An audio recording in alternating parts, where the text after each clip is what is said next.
Hey everybody, welcome back to this week's episode of Spicy and Dicey, where we play some D and Day. Welcome back this week. We're going to continue exactly where we left off last time, and luckily we have some players back. We have Sierra's back this week, and we may be missing some other players. We're not quite sure yet. They will let us know later. But let's start our little opening. Okay? So go watch it, everybody. Have fun.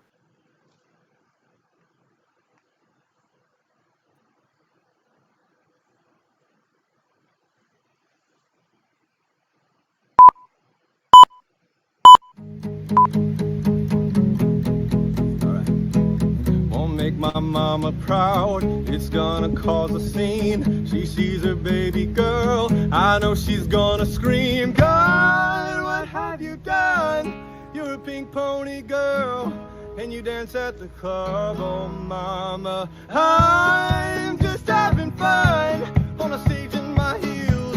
It's where I belong, down at the pink pony club. I wanna keep on dancing at the pink pony club. I wanna keep on dancing down in West Hollywood. I wanna keep on dancing at the pink pony club. Pink pony club.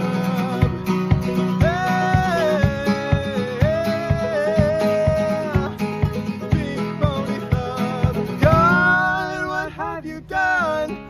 You're a pink pony girl, and you dance at the club. Oh mama, I'm just having fun on a stage in my heels.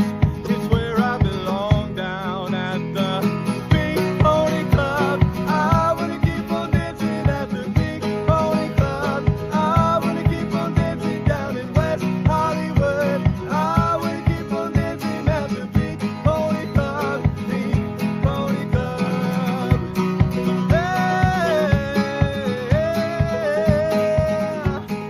Pink pony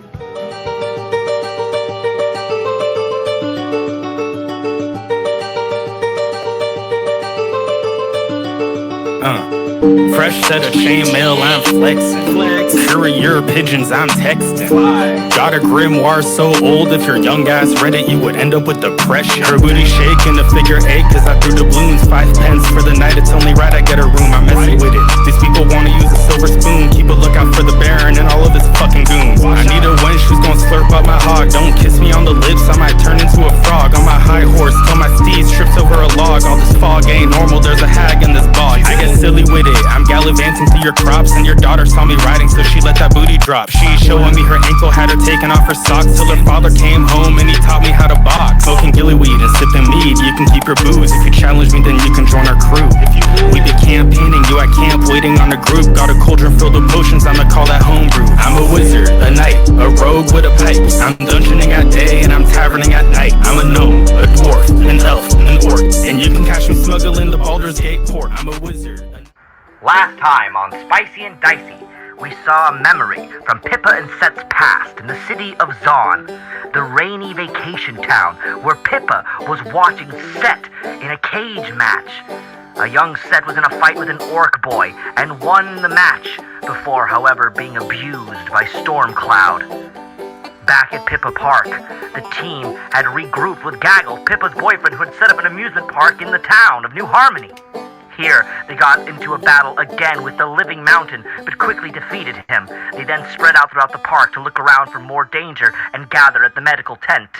However, Amalia went off on her own to go shopping and bought some potions, while Clive also went off to go shop and talk to a kobold who seemingly had the Ring of Purity, which Sirus, of course, was looking for to help his old ex-wife, Cressida.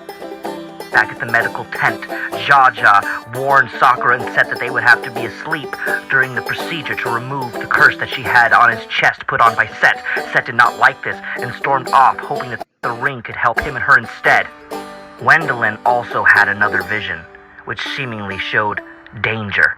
She then wanted to protect Belle and recommended that they don't go eat and stay inside, where they encountered a Warp Nipple's golden, breathing, statued body inside the medical tent. Halmon, however, on his own, again encountered the Living Mountain, seemingly going one-on-one against the living elemental hill giant. Now, what will happen this week on? Nervous, Well, if Sett's old man tries to attack, I mean, a guy named Storm Cloud can't be good. Can this team kill this giant? I hope someone can do it. I mean, if he can, I'll definitely think of him as a pussy. Super big push. Now let's play this game. Oh, Halmon, he's calling you out. If you can't beat this giant, you're a big old puss. Dude, I don't know. I don't know what you're gonna do, dude. I don't know what you're gonna do. He was the one who essentially gave him Christmas ho bombs. Yeah, I mean, come on, Halmon. What are you gonna do, That's man? only with the sleigh, though, and the sleigh's not with me. So, well, Octavius, you just missed the badass new opening theme song and recap again by literally 5 seconds or something, my guy. I'm so mad at you because I wanted you to hear it so bad, dude. But it's okay. I got work, man. I'm sorry. Oh, no, it's not your fault, man. You're a better person than me. So I just want you to hear it because I think... Why is Saucy over there like flexing on this right now? I know. I know! For real. I mess with the cosplay. It's cool. It's cool. She's in Atlantis, dude. She's better than us. She just lives there, man. It's her new apartment, bro. She went like a bazillion miles under the sea. By the way, how's the energy fuel down there for Atlantis, by the way? Do they use crystal power? Yeah, I was about to say, what's the crystals like? Tell me about those crystals. Anyway. Okay. As long as you look good, you could just be here and look like that. But yes. By the way, but also, I think we can all agree here that Disney, where's the Atlantis remake? Come on, you got all these properties that you're making remakes of. Where the fuck is Atlantis? But I heard Atlantis and Treasure Planet. Yeah, Atlantis and Treasure Planet. Yeah, Treasure Planet. Come on. How could they forget Jimbo? Exactly. Come on. All right. Let's get going, everybody. So we're gonna start the game from where we left off. We have almost everybody here. I'm not exactly sure where Jesse is. He was gonna be here, so hopefully he's okay. Octavius, if you find out, let us know.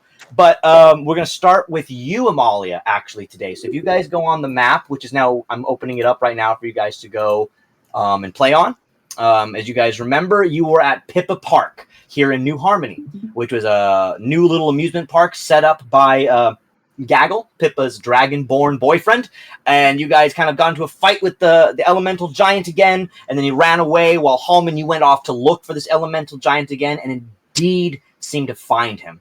Sakura, you kind of got into a heated argument with Sett, trying to put him under suggestion so he wouldn't walk away to go try to ask Clive and Sirus for the Ring of Purity. He thinks that might be able to help him. However, Sakura, you have been told that probably won't work. And Sett wasn't too happy about this when you tried to put him under charm. Pippa, you and Wendeline here and Belle, you guys managed to go into the nearby tent of Jaja's tent to go get a long sleep. You guys had not taken any rest. So Pippa, you kind of got a little annoyed with Sett as well and kind of went into the tent in there. Belle, you and Wendeline went inside this tent, and Belle, she had a vision. It's the first time really you'd seen Wendeline have a vision, Belle, and she kind of had like this weird jolt in front of you while she was talking to you about getting food because you were quite hungry, Belle. But she had a vision, and seemingly, you don't know, Wendeline hasn't told you what she saw, Belle, but it clearly wasn't good, and you could read that something was wrong with her. She really did not want you to go get food. She decided to tell you, Belle, come into the tent with me. We're going to go get some rest. And you kind of, I guess, acquiesced and did what she wanted. Going to bed without dinner? Kind of, yeah. What did I do? However, maybe it's because you stole stuff.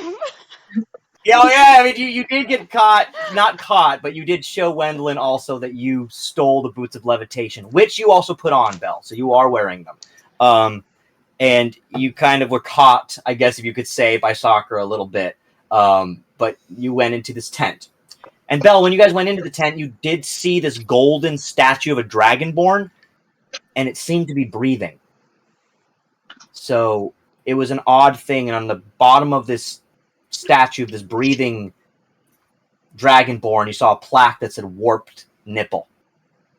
Just seems to be the name of the statue. Okay. But you and Wendeline, you can laugh. You can laugh. Oh, you can laugh. I know. But anyway, yeah. Okay. Okay, so that's where you are at the moment. But let's go back in time a little bit, everybody. As you guys were kind of all in this confrontation, and Sirus, you and Clive had purchased the Ring of Purity, which you managed to find off this strange kobold who just happened to have it amongst his wares, showing you, Sirus, that this ring definitely had traveled around. They thought it was in South Malla, ended up some here in a small little bodega with a little lizard man, but you managed to bargain for it, and you got the Ring of Purity, which should remove a curse like vampirism, lycanthropy, that type of vibe. It's been added to your stuff, Sirus. So Octavius, if you want to go look and stuff, it does actually say, yeah, it's in there, and it'll tell you everything that the ring can do, specifically. Amalia, you also have the greater potions and the superior potion added to you as well. All right, now that we've caught everybody up and we're back to speed where we were, let's start the story. Amalia, I'm going to start with you tonight, as we kind of have you walking back from the purchasing of those potions and trying to look for some maybe protective gear in some way, and talking to the old man that wasn't seemingly, or seeing the old man that wasn't that interesting at all. You did find out, however, that apparently a man by the name of Roland, who is the captain of the guard for the West Kingdom government, is on his way to this location. And Amalia, as you walk back here, as you can see, you are by the dwarven cart that you guys were by earlier, and Leo, the guard, is next to you as well. Amalia, can you please give me a perception roll? Actually, your perception is what, 21? Yeah.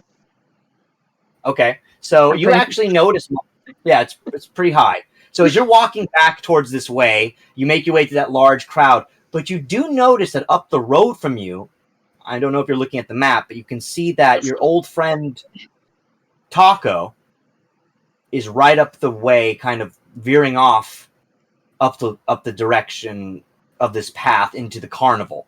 You haven't seen him since he ran away from you guys during the fight with the elemental. But you do see that.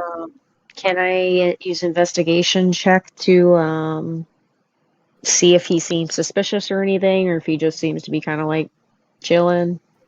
Like, you want to give me an insight? Yeah. No, my app has to update.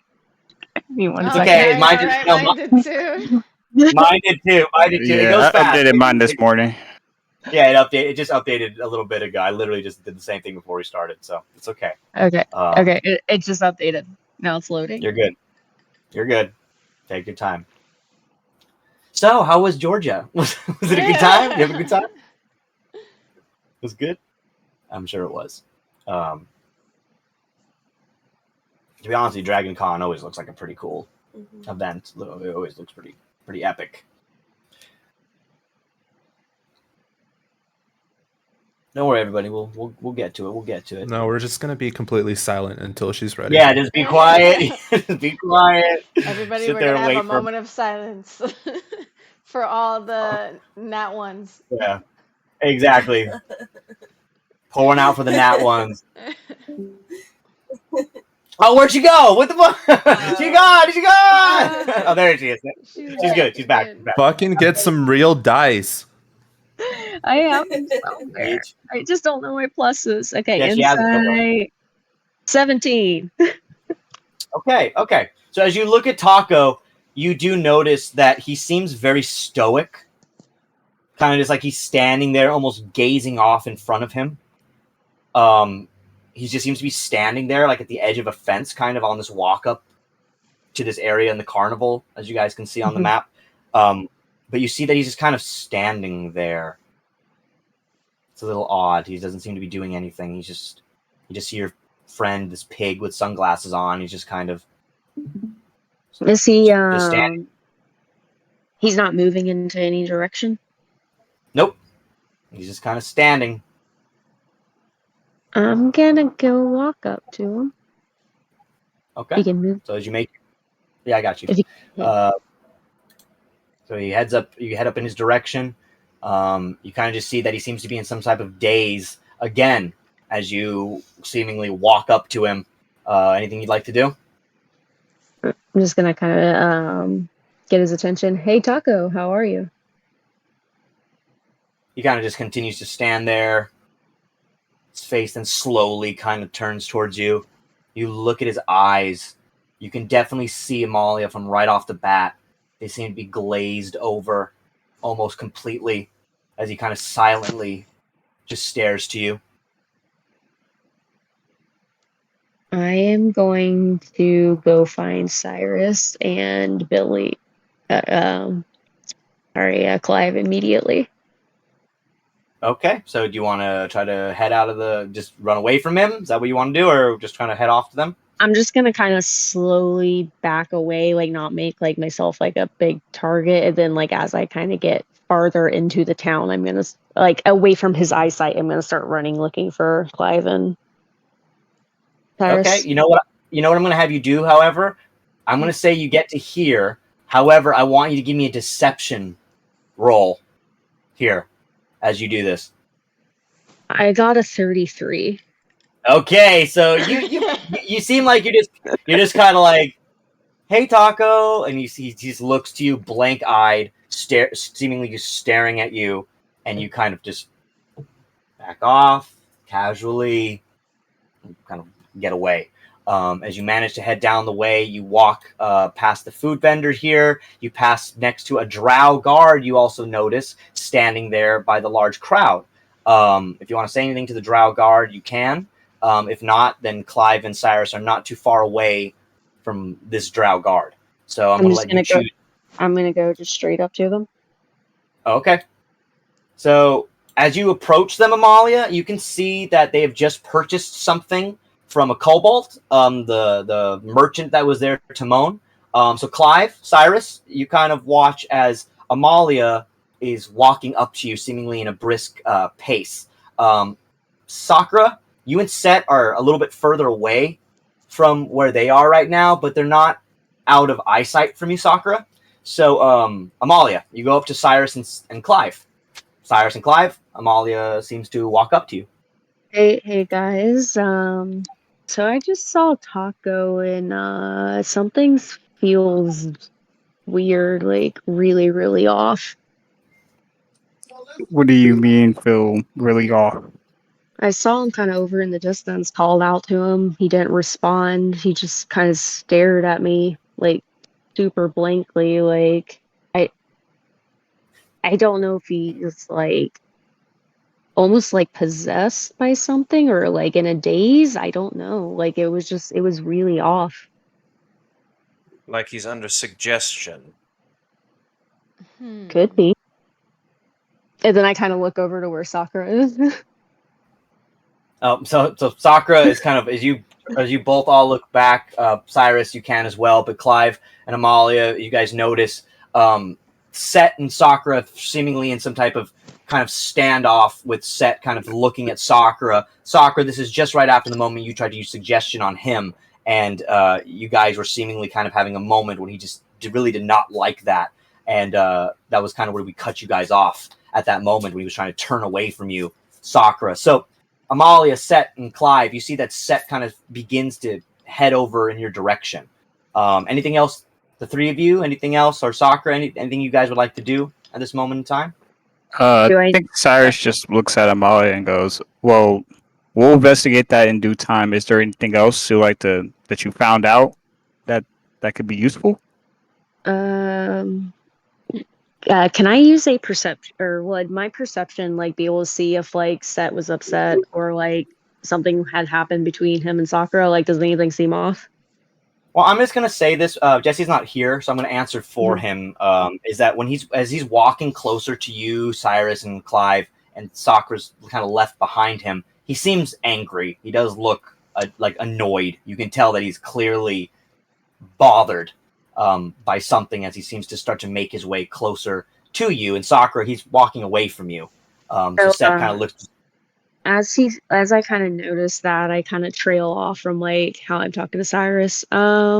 Sorry, 1 second. What's the rabbit upset about now? Oh. And then I kind of point.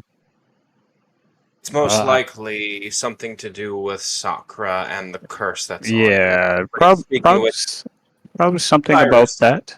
I think we should probably stop wherever he's stomping off to keep him out of trouble this time. Oh, okay. I mean, I think he's Agreed. coming to us. Well, then perhaps we can lead him back to the group and keep us all together. Because if we split up again, who knows how many will get spiked. Or turn into a cannibal. Foreshadowing. So as Sett kind of walks and stomps away from you, Sakura, I'm going to have him go walk up kind of angrily to Clive, Sirus, and Amalia. I'm going to have Sett walk up to you. I'm going to be my best to be Jesse here, guys. I know I'm not him, so he kind of stomps away from you, Sakura, and don't worry, everybody else, I'll get you guys in a second.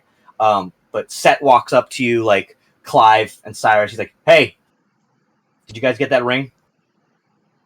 Yeah, we got it. He kind of holds out your hand to you, Sirus. Can I see it? Can you see it?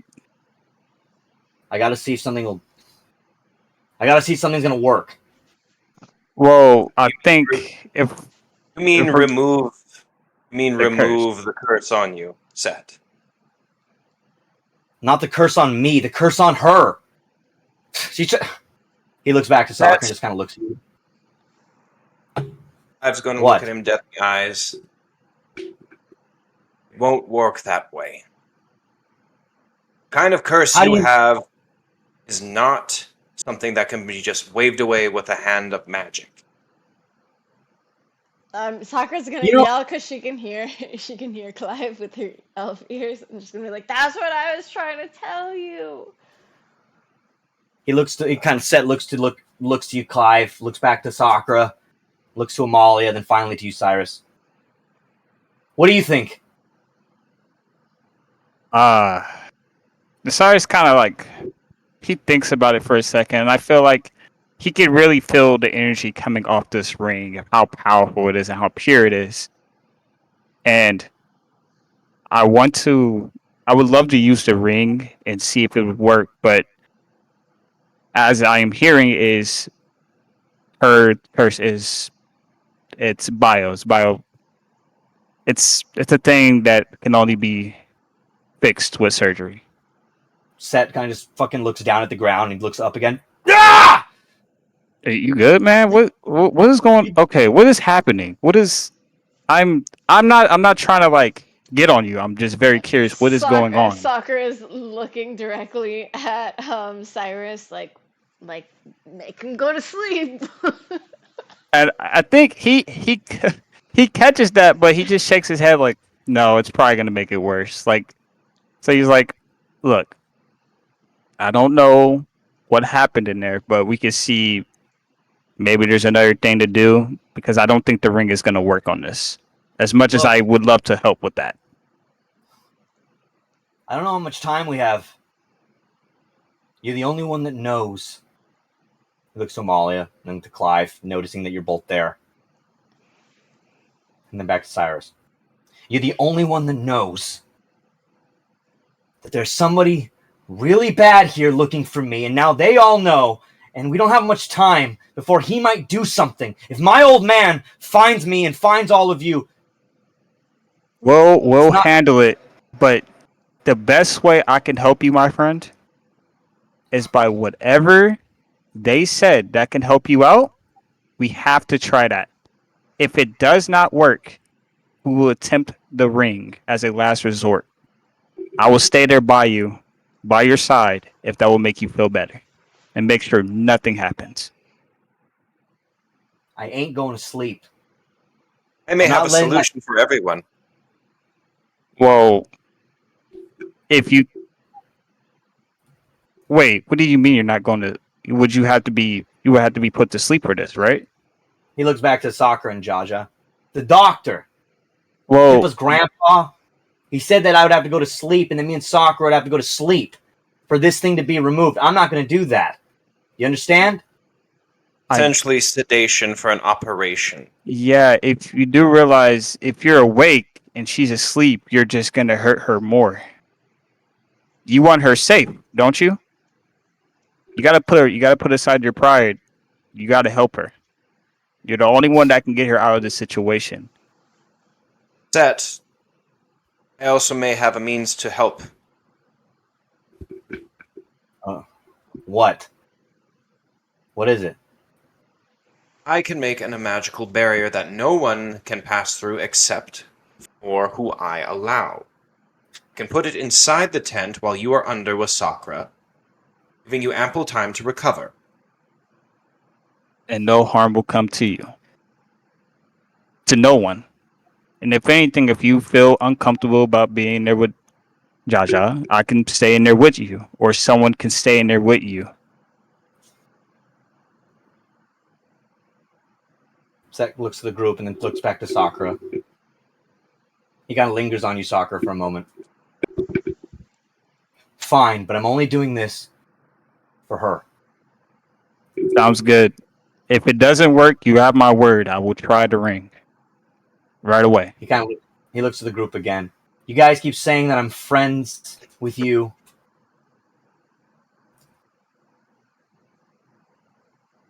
Well, if you don't see it that way, I don't blame you, but I see you as a friend. I always try my best to do what's best for you. Clive then stands beside Sirus, looking at Sett. The reason we consider you our friend? It takes great courage to stand up to enemies, but a great deal more to stand up to your friends. And to call them out if they're wrong. But I don't know what happened in there, but we'll get to that. Sett looks to you, Amalia. The last thing we'll do here before I move on. It looks to you, Amalia. What do you think, Queen? I kind of look to Sirus and go, got any kingly advice? He asked you, but I say we do this surgery, we do the barrier, and one of us, either you or me, stays inside the barrier with him to make sure nothing happens. And I think that should be the way that goes, because obviously he is not comfortable with this. So I think someone being inside that barrier with Jaja, him, and Sakura would be the best course of action to make sure nothing hurts them. Seems like the best option as far as no one getting hurt out of all this. Sett looks to you all. Nobody's gonna get hurt. Yeah, right. Look, I wanted you dead. I'd do it already. You'll be fine. He scoffs and looks back across his arms. Sometimes you're a bitch. And then he turns around, looks back to Sakura. All right, Cherry. Fuck it. I guess in the morning we're having surgery. Not now? Sakura. I just have a bad feeling, okay? He kind of walks past and goes to Jaja. I'm going to be Sett here before he goes to rest. Sett kind of walks up past you, Sakura, and looks to you. And he kind of just stares at you. Let's just get this stuff off your tits, okay? Let's just... You mean off my I don't want to hurt you. Whatever. I don't want to hurt you anymore. I never wanted to. For fuck's sake, you were the only one that even reached out to me when I was about to fucking explode back in the underpole. So, I'm sorry that I did this to you, and I'm an asshole, and I'm a fucking... He just kind of looks down at the ground, and his ears kind of drop. Oh, he's in the sky, sorry. He kind of just looks down, he kind of pushes over his red hair. I'm an asshole. Well, I think Sakura is gonna, like, pat his head, like, as if he's still a bunny rabbit. Yeah, you pet him still, like, on his red hair. Like. Yeah. Just like he's still a bunny. And I'm like, it's okay. You would have done the same for me, too. You're right. And he looks to the rest of you guys like he hasn't really before. I hope Jesse's cool with this, by the way. I don't know. So let's just hope he is. Oh, fuck him. He's not here. I'm just kidding. Sett kind of looks to Jaja. All right. I'm in. But nothing happens to her, right? Jaja looks to both of you, Sakura and Sett. We'll have to see. It's going to be a dangerous procedure. You guys will be out for a little bit, and you will have to make some saves to see if you guys will be okay. So we'll do our best. It is a magical spell to extract any type of biological magic from you, my dear, but if we can do this together. Wait, Josh, it's they're kind of magic smile. or it's not magic? Well, it's like it's a magical entity in you, but it is a biological thing. It's a living No, thing, I'm but saying it happens. the thing that he's doing is a magical spell, or no? Well, it's kind of like a spell, yeah, but it's like an extraction type of spell. Like it's a thing I programmed in the game, so it's like a thing that will basically just pull out any type of. I thought he was actually gonna do surgery. Well, it kind of is like a surgery. Imagine that this extraction on you is almost as if like it's kind of going to be pulling and peeling this kind of entity out of you, like as if your nerves are being almost extracted from your body. It's a very similar type of weird thing. This is a magical world, bitch. Just get into it. Come on. This is D&D. It's not real. Like a cross between an exorcism and a surgery. Exactly. Yeah. So Sakura, Sett goes into the tent, and I'm gonna have Sett here go to sleep for the night. And this is right before basically Halmon, your fight has begun. So right now it seems that Sakura, do you want to also go to sleep for the night, or what would you like to do? Yes. Okay. So Sakura, you also follow into the tent. I'm sorry, Halmon. So Sakura, you also go into the tent after Sett to go take a night's sleep. Pippa is also in there. I want to move on to Pippa here. So Sakura, as you go into the tent, you and Pippa both notice something. Wendeline and Belle, you are also all in there. So Pippa, Wendeline, Belle, Sakura, you guys are all in this tent right now. But Wendeline and Pippa, you notice immediately the golden statue of your friend Warp Nipple in the room. Belle, you can see, and Wendeline are both looking at this statue currently at the moment in time. Wait, in the room that we're sleeping in? It's in the tent. The tent is like a giant kind of doctor's office tent. There's multiple like little areas where you guys can go into for like sleeping, like cots and rooms and stuff like that. But in the middle of like the main lobby of this tent, Warp Nipple's body is kind of centered in there. Pippa's definitely going to she's gonna be super startled and just kind of like back up into Sakura a little bit, be like, "Oh my god, is that Warp Nipple?" Also, is Jaja in the room, or is he not in the room? Yeah, Jaja followed you guys in the tent as well. Yes. Jaja has goosebumps all over her. She's just like, "What the fuck?" As you guys walk, yeah. Jaja, is that Warp Nipple? You didn't bother telling us that Warp was he alive? I'm gonna run up to Warp Nipple and like inspect him. As you look at his body, you notice that he's just completely gold. His body is as hard as any type of golden rock, a statue, if you will. But you do notice, and Belle's standing, like Belle and like Wendeline are looking at the statue next to you, Pippa.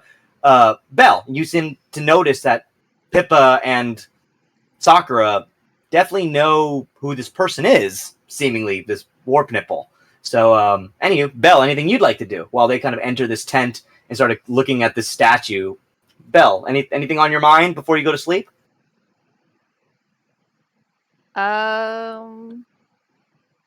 It's up to you, Sierra. You don't have to. You can just go to bed too.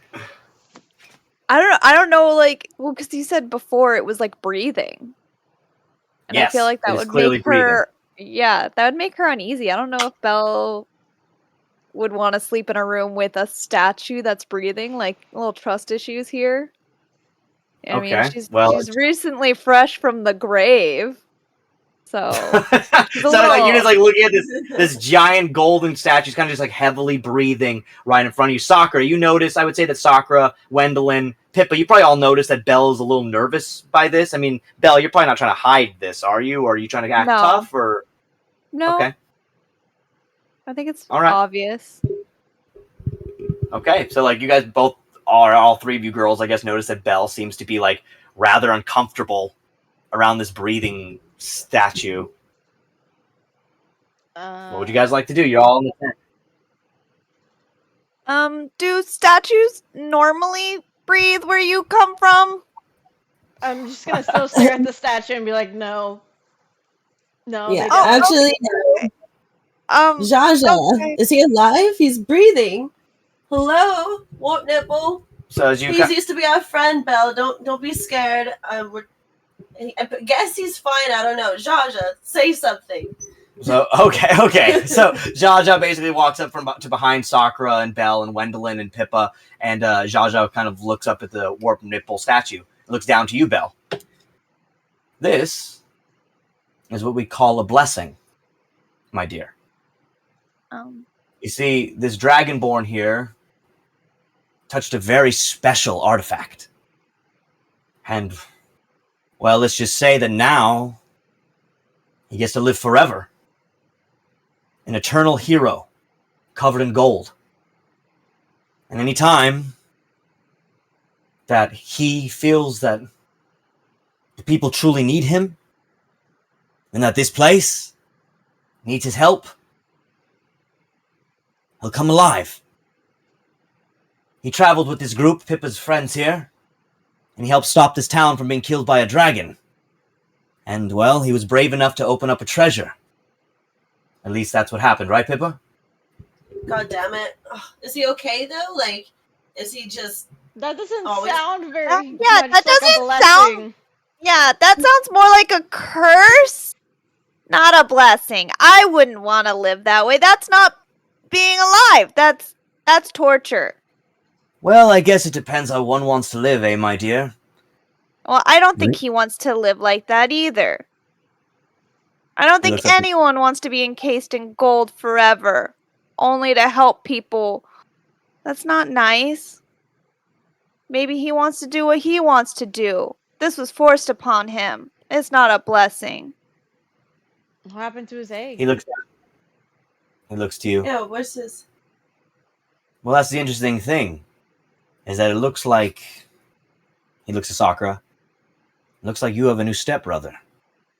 Your mother, Eva, she went to Windtop and she took the child.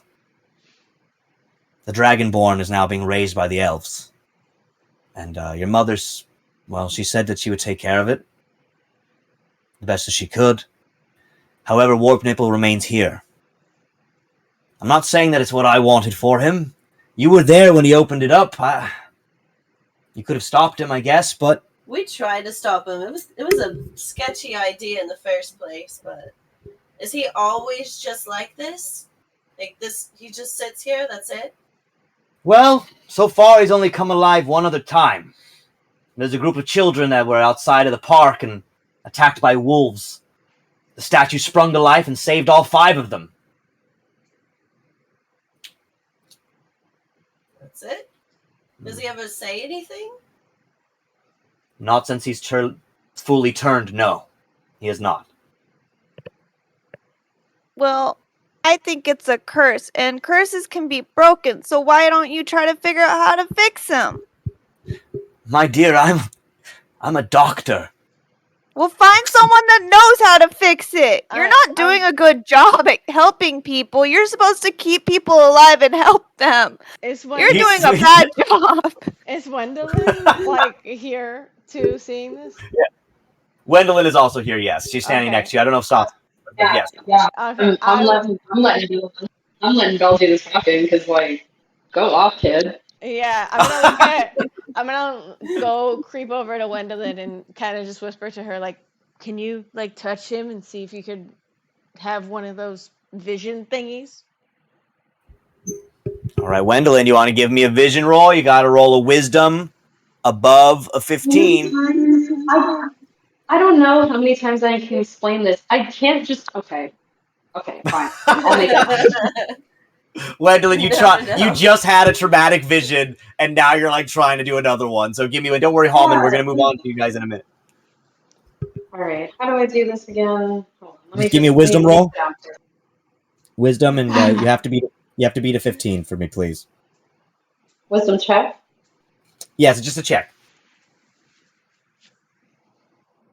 It's a big ol' 19, baby. Okay. So as you reach out and touch Warp Nipple's golden body, you do have a vision in your mind that in an alternative future, if a ring was put on his hand, perhaps the curse could be reversed. Maybe. And you see the statue with a ring on its finger. Slowly the gold starts to melt from its body, seemingly transforming it back to its original state. But the vision slowly then fades, Wendeline. And you can indeed see that the curse was broken in said vision, answering Sakura and Belle's question about it. But if you want to relay that to them, that's up to you.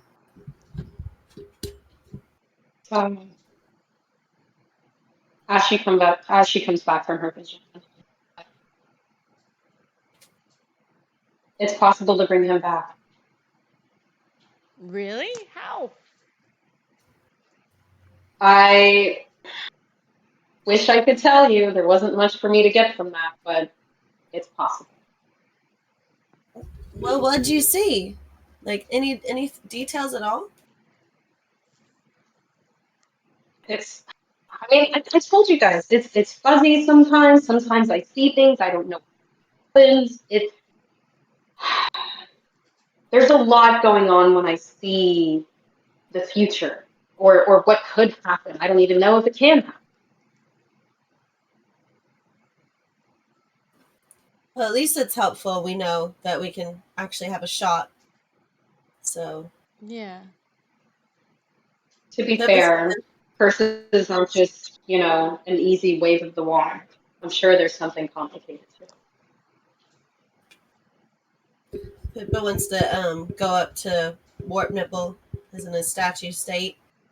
She's gonna just put her hands on his face and be like, "I'm sorry, buddy. I hope you're okay in there. We'll get you figured out. We'll let you see your child again. But until then, I hope you're okay in there. We love you."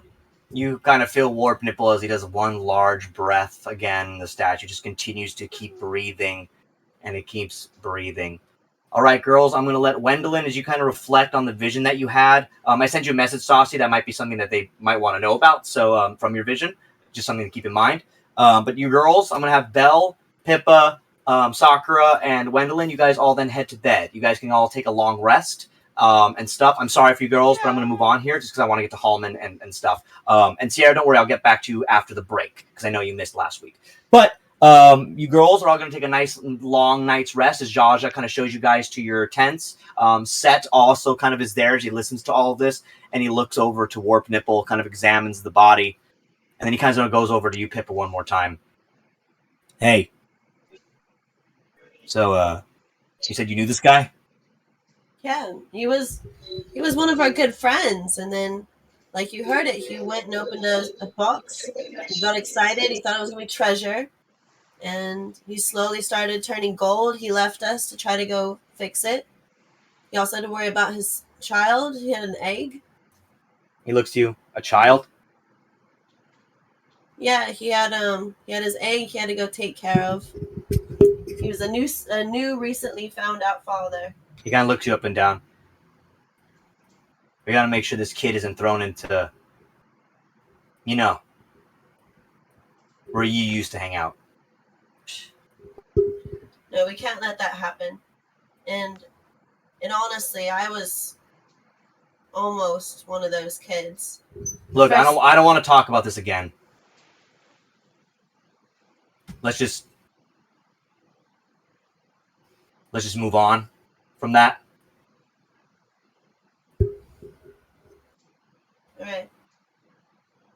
All right. Let you cool off a little about it. But I am sorry. Never wanted you to go through that. He kind of walks to his room. Don't be. It wasn't your fault. Sett kind of goes to his tent, leaves you, Pippa, in the tent alone. You reflect on your thoughts, Pippa, and you indeed have a memory. That same flashback that we had from last time shocks again into your mind as you remember Sett breaking that boy's jaw and probably the trauma that he'd gone through while doing all of that stuff. All right. So we're going to move on. Thank you, everybody, for now. I'm going to get on to where we were last time. However, this is going to lead us to something interesting. So not that that wasn't interesting, but we're going to continue where we left off last time, everybody. With Halmon, you happened to be over by the guard that had been spiked up through his body, straight up through him and killed and gored by the living mountain. Halmon, you then got into a fight with the living mountain. However, as this is happening, I will say this. Amalia, Clive, Sirus, can you guys please give me some perception rolls here to see if you guys can perceive this fight starting to begin with Halmon? Sakura, Sierra, Pippa, Wendeline, you guys can take a break if you guys would like for a little bit. You guys will not be here as you guys have went to bed. However, the rest of you, Amalia, Clive, and Sirus, please give us a perception roll to see if you guys notice this fight beginning to happen. If you want to use my passive perception, I would really appreciate it right now. Yeah. Okay, I'll give you the passive perception. It's fine. She Sirus? got an 8. She rolled an 8. And you take the 8. Okay. All right. You know what? I'm gonna have her take her 8, and Clive, you're also gonna take your 9 or whatever. But Sirus, luckily for Halmon, you, Sirus, managed to notice a large spike shoot out of the ground, not too far away. In fact, it seems that you guys right now are about 30 feet away, as you notice from about 30 feet away from you, Sirus. A large explosion out of the ground happens as rocks fly all over the place. Halmon seemingly gets into a fight. I'm going to have all you three, Amalia, Clive, and Sirus, please roll me an initiative here if you guys do not mind. Less. I got you, my boy. I ain't gonna let you run. I got you. I told you I'll help you. Clive with the 15. The only motherfucker that has my back. That's what I'm saying, bro. The only one that has my back. 13. Hey, I don't know. I feel like Clive had your back a little bit once or twice, maybe. Not for this. Yeah, you had his back. You had Clive's back. Clive is not omniscient. He may be an eldritch warlock. He's not omniscient. You forgot about it, okay? Or you didn't care. Either one, it sucks. All right. Okay? Fuck you. All right. So we are starting the fight, guys. Thank you. Let's do this fight. As you guys are now involved in the initiative, you guys, however, are still far away. The Hill Giant, however, is up next because he's the next one on the rotation after Halmon's attack from last time. So, Halmon, you had already gone, but the Hill Giant, however, is now going to make his move on you, Halmon. Usually you like people making moves on you, Halmon, but not today. Not right now. Not with this buddy. That's fine. I'm fine. Okay. That's fine. Hold on 1 second. Let me get this ready. The Hill Giant, however, is going to do a multi-attack on you, Halmon, as giant spikes, boom, boom, shoot out of the ground. Let's see if they hit. Halmon, what is your armor class again? 18. Okay, that first one does not hit. The second one definitely hits. Halmon, you take 20 hit points of damage from that. Boom! That's a giant spike. Oh, halves. You're right. So that's 10. So 10 hit points of damage. Boom! As you take a kind of large spike, kind of shoots up, and you kind of hovering off the ground, I believe you said still. So like the spike kind of stabs you up through, like once again, just like Sett, kind of grazes your leg as it shoots out of the ground. However, the Hill Giant is going to now take a bonus action. I also have to do an action surge, and I'm going to multi-attack again. And so I'm going to use that without any movement at this moment. That does not hit. You're soft, dude. You're too soft. Damn, he did not hit twice. So he swings at you again. What are you Boom! doing, buddy? Boom! He's like, fuck you! As he tries to, once again, the spike shoot out of the ground. I'm sorry, I don't talk to losers. Damn, you're fucking... Come on, pick up the smack talk, Halmon. And then I spit on him. Oh. Just spit on him. All right, Clive, you are up next, buddy. You see that your friend Halmon or Sirus turns to see this explosion happening from behind. You quickly catch on Amelia and Clive as well. Clive, what would you like to do? You are about... Also, there is a crowd of people around you, by the way. That's about 200 people in the yellow circle. Damn. So you're about 30 feet away, Oh, Clive. perfect. All right, so Clive is going to see this guy raise his snake staff and channel his eldritch energy through it, casting, what was that called? Negative energy flood. And the earth giant has to make a con save of 17. Con save of 17. It is amongst a lot of people right now. Is that going to hurt them? Is this going to hurt them at all? It's a single target, not a AoE. Okay, so he did not save, so you hit him. Oh, that's one of my level spells, just so you know. Okay, well, you just did a nice Halmon Santa laugh, so give me what you got. Come on. So Sorry, was I supposed to do an evil laugh? Well, you can do whatever you'd like, baby. Come on, give me what you got. All right, so okay, this is gonna be good. So that is where's the? That was. What's the damage, man? Get back here. I need. Let's see. 1, 2, 3, 4, 5 D12. Nice. That is quite a bit. That is 41 necrotic damage. Damn. Nicely done, Clive. Nicely done. 41 damage. Boom! As Clive, you send a fucking giant blast across basically the park. It's like an invisible magic beam that you send towards your target. Through the fucking whole crowd of people around you. Your magic swerves through the whole crowd. Halmon, while you float in the air, you manage to notice that your friends have caught on to the fight. And Clive's magic, boom! Shoots and hits basically the large giant's face. Boom! Blasting kind of like gravel and grass all over the place as it bashes into his face. Clive, you do massive damage on the side of the head of this giant hill giant. Anything you'd like to do, Clive? Would you like to stay there? Would you like to move? You let me know. Let's see. Just making sure that I have. Oh, let's see.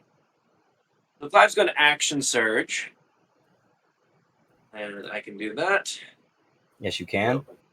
One more action. Oh, that is. Oh, I gotta.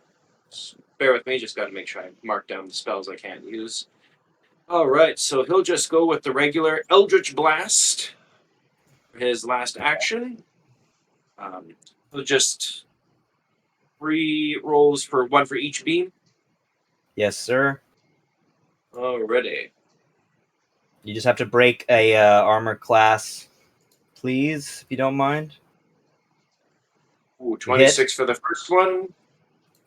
You definitely hit. That's 17. You hit with the 17. Nice. And last beam. Oh, you hit. Nice. You hit all 3. So that 1d10. Great job, Clive. So 1d10 plus 4, right? 4, 7. Okay, so that is, I'll just roll 3d10 just for the collective damage, so it's easier to math. Go for it. Plus 4 and roll. And roll. Okay.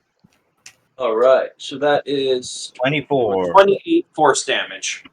28 force damage. Fantastic. So as he takes the damage, you did great there, Clive. Boom! Boom! Eldritch Blast. Hit him. The fucking elemental giant just takes these blasts of magic. Halmon, you watch as kind of the dirt and the ground just goes all over the place in front of you. The people around start to scream and run and respond as well now. People seem to be kind of going crazy. However, the people that are asleep... I knew you'd get my back, Sirus.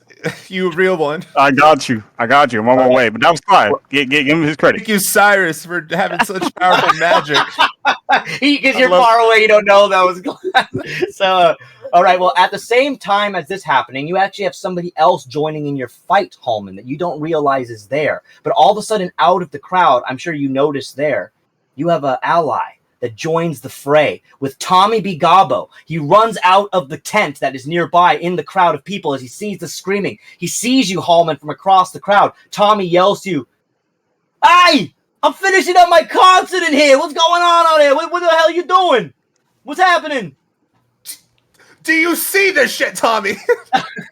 Tommy's like, I fucking see it. Do you see this shit? Oh, dude, I'm on it. I'm fucking on it. Give me a minute. So all of a sudden, Halmon, you can take some healing as Tommy looks at you and he's going to give you some healing here. So Tommy is going to give you some healing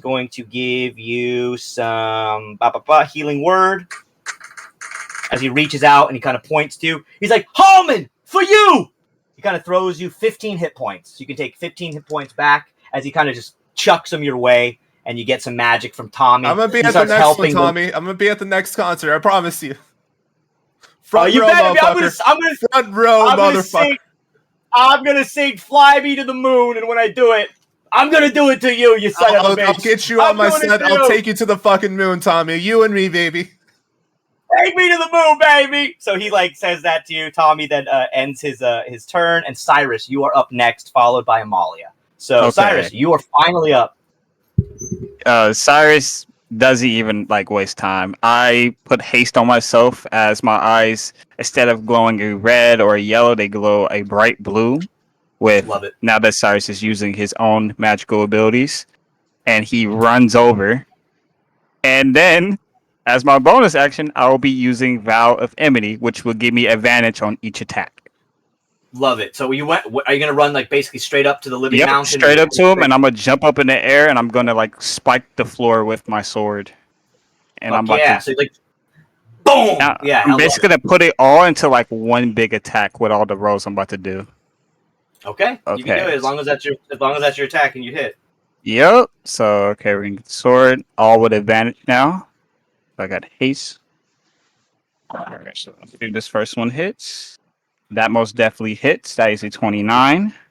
You definitely hit. Okay. Then second one.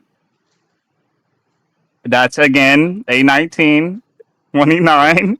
Great job. Those are good hits. You guys are doing good today. All you guys are doing well. And then my last one. Well. Except for Amalia.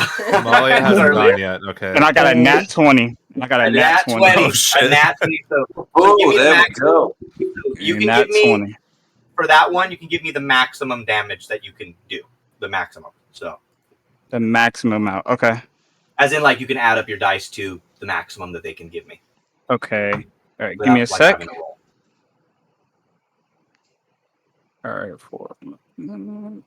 Thank you, by the way, everybody. The rest of you guys taking the sleep right now, the long rest. Some of you guys needed it, so I'm glad you guys got your long rest. I know, I really did need it. I think Sakura was about out. Yeah. I am out of spells. I am out of lucky points. This is my last rage. Okay. I'm leaving it all on the table. That'll be that'll be a 29 plus 22. And then I'm gonna add the other 2 attacks on top of that. Okay. So you guys are getting down there. You guys are wearing them down. So that's plus 16.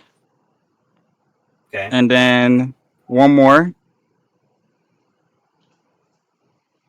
Plus 10. And then I'm gonna add my divine smite on top of that.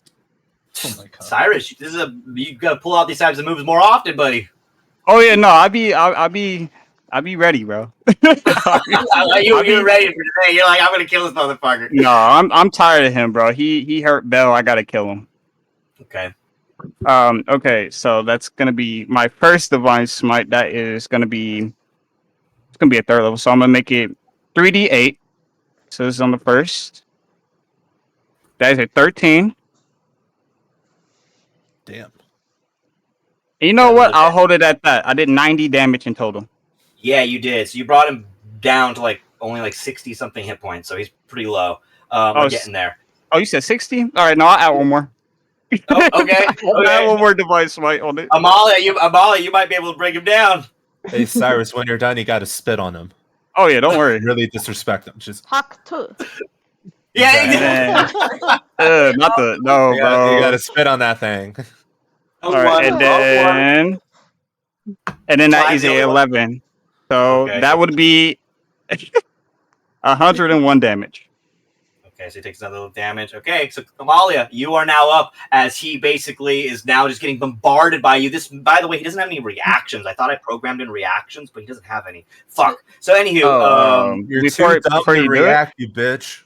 Before you do it, though, I wanted to describe how when he runs over, he jumps up, and you guys can just see this blade that's glowing so bright that it almost lights up the night sky as he smites the floor, and it cracks the floor with light coming out of it. It's pretty crazy, Sirus, because you look brighter than any of the amusement park rides that are around. There's like lights going on, there's like games, there's like lanterns all over, there's a roller coaster, there's a Ferris wheel, but yet when you take out your moonlit sword, it lights up the whole area and like Halmon, your flight is like still floating in the air. Even you're like, God damn! You're like fucking have like like put up your wing in front of your eyes, like glasses, like fucking hell, Sirus. Hell yeah. So, but that's trying to sick. give So me you disadvantage, slice dude. Just like, damn. All right, so Amalia. Once he does it, and then he spits on them. Halmon joins in. We're just. So you're up, Amalia. You're up. Okay, so how much HP does he have left? He right now has 57 hit points only. So 57? 57. Yes, because Halmon Okay. brought him down a little bit from last time, and then you guys both, Clive and Sirus, just hit him pretty bad. Now they double teamed him. Yeah, Harley. Yes, they double teamed. They got him in that Eiffel Tower. And so, Amalia, you are now up. Is he Harley, you in want it. danger? Is he in danger of attacking any of the townspeople? He is. The people are dying. people are dying. He also does have a legendary health thing. I can heal him, just so you know, guys. So be aware. You gotta end this dude right now. Like now or ever. He can. Well, he can do it right now, so I'm not sure why he's telling us. Just do it, you bitch! Stop trying to scare us. Well, I want to have her turn. Let's see. Who's he most in danger of attacking? Like, who's closest? To the townspeople, not us. Oh, the townspeople? I think Yeah. he would be mainly attacking the ones over by in this other half of the area besides Sirus, kind of on the same half as the area of Sirus is on, just because Sirus is now over there and attacking him. So he would probably the lower half of that circle. Okay, so like Old Man 1 and 4, or just Old Man 1? That circle is 200 people, Amalia. Yeah, it's 200 people, so half of it is about 100 people, and Old Man 1 would basically be in that group, yes. Okay, so they're just like, the 200 people are just like scattered everywhere in this area. Yes. Okay. Is there... Hang on, let me see the dimensions of this. Would you say there's about a 60-foot area straight along to separate him and the townspeople? Is there a 60-foot area? Like, what do you mean? Like long. So basically, I can't really draw on it, but if I'm drawing from like down where Clive is up to the hut above him. Okay, from Clive to the hut above him, like this one? To the other one to the left. Oh, this one down here? So start the marker where Clive is, like just in front of him, like in front of that circle. Like at right here? basically, yeah, like about right there, and then go straight up. Okay. What would you like to see? No, keep straight. Okay, so I don't think they're. I mean, it's 60 feet from Clive basically to the other tent up there. Well, what I was debating if I could use firewall to like. There are so many civilians, Amalia. Yeah, I don't know if I would risk. Oh my God! Why didn't you just ask that to begin with? We could have told you. I'm trying to figure out where all the fucking townspeople are. It's in the whole circles. It's the whole circles. Where the circles. Imagine that you're at Disneyland, Amalia, and there's like 200 people around in this area, like when you're like on Main Street. Why are you gonna make this so complicated? Fine, I'll just attack damn dude. Amalia, if you have anything that's like necrotic, 1 damage, not AoE, but more single target necrotic force or something like that packs a punch, that would be ideal. Fire is too chaotic in this. Yeah, let's just fucking murder a bunch of civilians. Yeah, that's a great idea. I'm trying to save them. Jeez. Apparently not. All right, Amalia. What do you want to do? I'm just going to cast Scorching Ray, 5th level. Okay, you got a Scorching Ray. She still went with fire, guys. It's okay, but this one's easier. It's not a big. It's just a single target. So I do get 3 shots for it being Scorching Ray. And then if I'm using spell slot 3rd level or higher, I create 1 additional ray for each slot above the 2nd level. So I'm using a 5th level one, so that gives me 3 additional ones, right? Awesome. Yeah, I think so. Yeah. Okay, so I get 6 to hit. So first one to hit is 18. You hit. Second one is 27. You hit.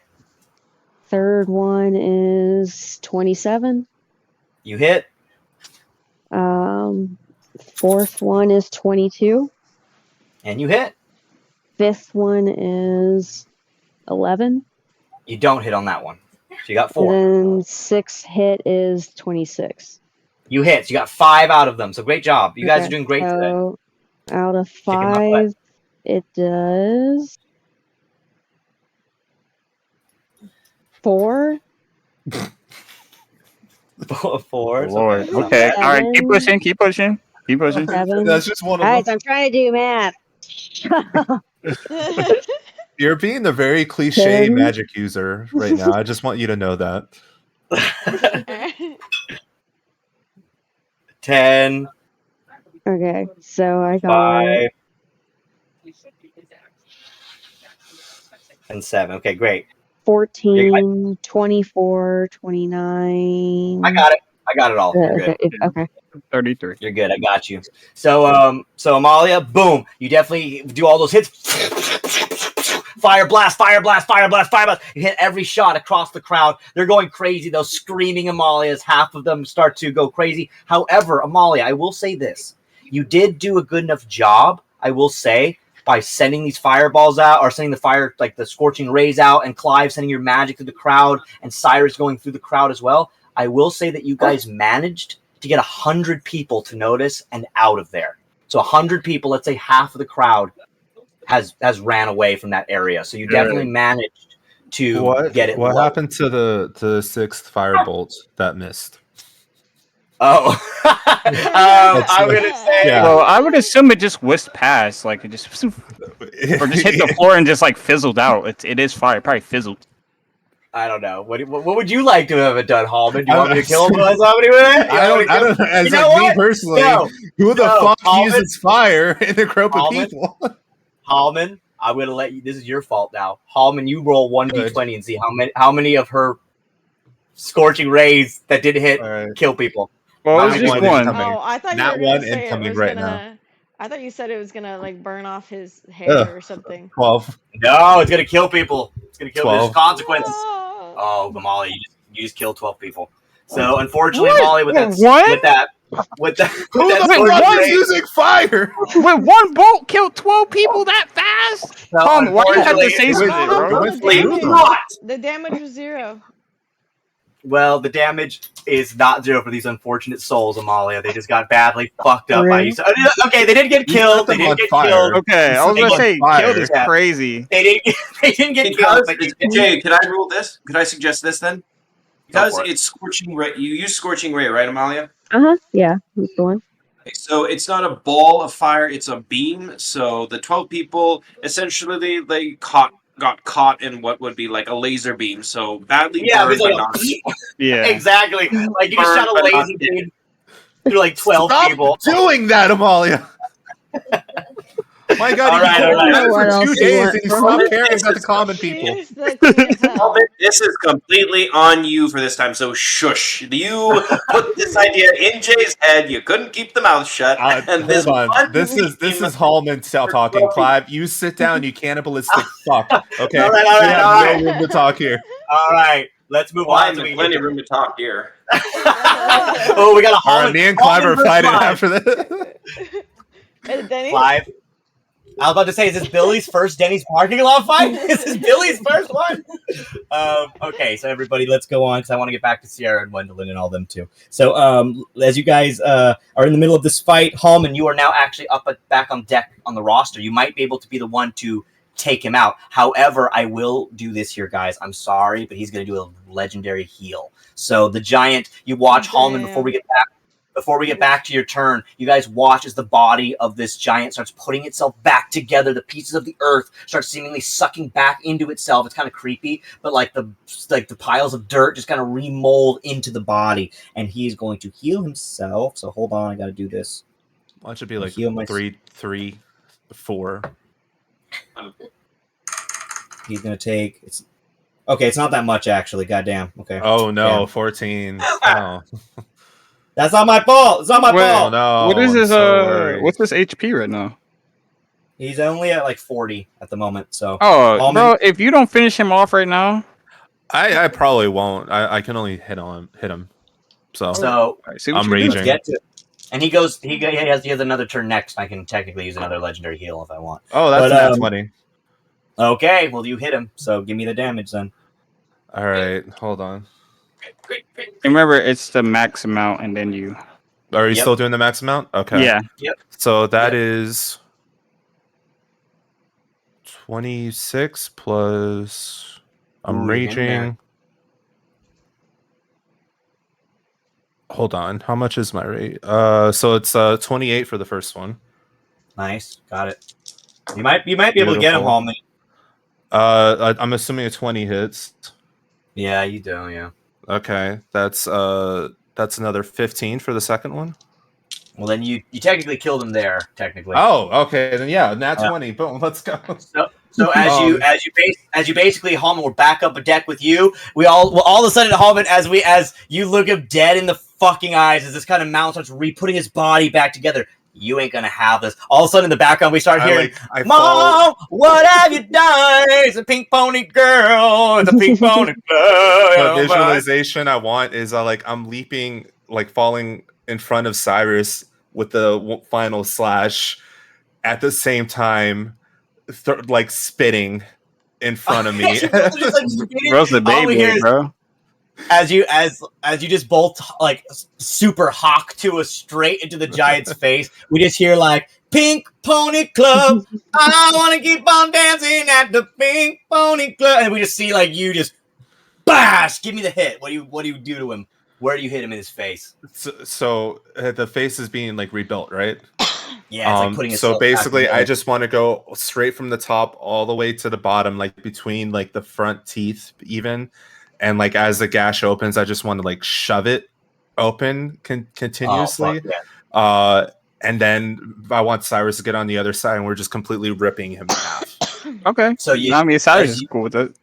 So Clive, you and Amalia still watch from a distance. As you guys can see, about 30 feet ahead of you, your friends are just literally decimating and fucking ripping apart this fucking head of this fucking elemental. The giant, the living mountain screams. The last thing you hear is, "Oh fuck!" This is a fucking face just basically shreds apart. In the background, we hear Pink Pony Club playing. It's pretty epic moment in Halmon's life. All the kind of mud. Halmon just covers your body completely as you're just dripping in fucking elemental kind of blood mud that's all over your body. You guys managed to defeat the living mountain. How hot does he look right now? I want you, because I'm picturing he looks pretty good again. I don't know. Give me a charisma check. Give me a charisma check on your Riz. I don't have to roll that too, right?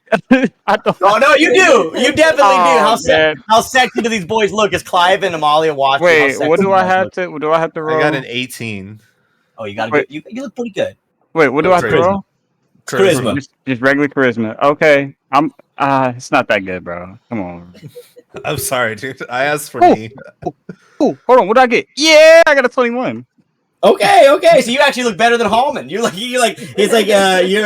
Your armor's looking real fucking good. You're looking like a fucking knight, fucking with your badass glowing sword, like a fucking badass knight Jedi. And then Halmon, you just look ripped to shit, and the mud is making your leather jacket and your pectorals just look real good, brother. You're just fucking. I want to wink at someone in the crowd.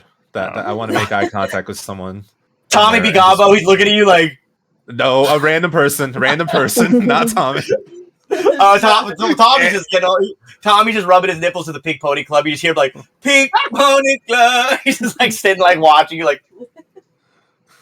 okay, so if you look, there's an old beggar woman that's just there, she was sitting there with her grandkids at the park. She looks up at you Sure, I'll wink at her. Fine. I can't find anyone else. This old woman just looks back at you. There's 100 people here, but I find the okay, yeah, that's fine. I'll wink at her. This old woman just goes she's go home. You have children. Stop it. All right. So before we go on, I do have something to say. Yeah. Since I did have a pretty good charisma, does this would everyone know who Sirus is? Obviously he's just legend and stuff. Would this also, obviously Sirus doesn't know, but would this probably get the attention of Roland if he happened to come by? Well, Roland unfortunately isn't in the area at the moment. He's not in the area. However, if you want to I mean, are you trying to be stealthy here? Or do you want to try to be not noticed? No. Like, Sirus is more. He's happy that he's being noticed again. So I don't mind hiding it. I think people just are looking at you in general, but I think people in this area kind of already are slightly aware of you because you were one of the people that helped stop the Green Dragon. Yeah. So I think some people are already a little bit aware of you in some way. It's almost like, once again, that you're a myth that is, people aren't sure if it's you type of vibe. Like, it's, once again, if you see a celebrity and you're like, is that them? It's more of that vibe. But you're not in any danger. I don't think you're picking up right now. However, I'm going to end before we go on the break really fast here, and we're going to take a quick break, and then we're going to come back and only play for about 15 to 20 more minutes. But last thing I want to do is Amalia. Since after you've kind of sent out these blasts and you blew up this thing, you look back to the area where Taco was. Is there anything you want to kind of do as you and Halmon and Clive and everybody wrap up here before you guys then head to bed, I guess? What would you like to do? Anything? So I'm gonna kind of look over to Clive, and I think Sirus is still a little bit farther from me. I mean, he'll notice you now if you do something. Okay. Cyrus and I was gonna gesture for them to be like, should we go look at Taco before heading out for the night? Cyrus just only sees you like mouthing, you're kind of far, but he just walks over. He's like, okay. So, Halmon, did you want to follow Cyrus back to the group, to them both, or do you want to stay there, Halmon? I don't think he doesn't know about Taco, right? No, but Amalia's kind of yelling that, I think, to you guys. Do you want to just walk back with Cyrus? I think you could hear that. I mean, you're in the distance. You're only 30 feet away, Halmon, so I think you could probably hear Amalia calling. I mean, it's within 30 feet. I mean, I was going to go fucking shower this stuff off the river, but sure. Yeah, that's fine. I mean, it's up to you. I'll do more. I'll do more. Since I'm the only one that fucking cared. Apparently. Well, right now.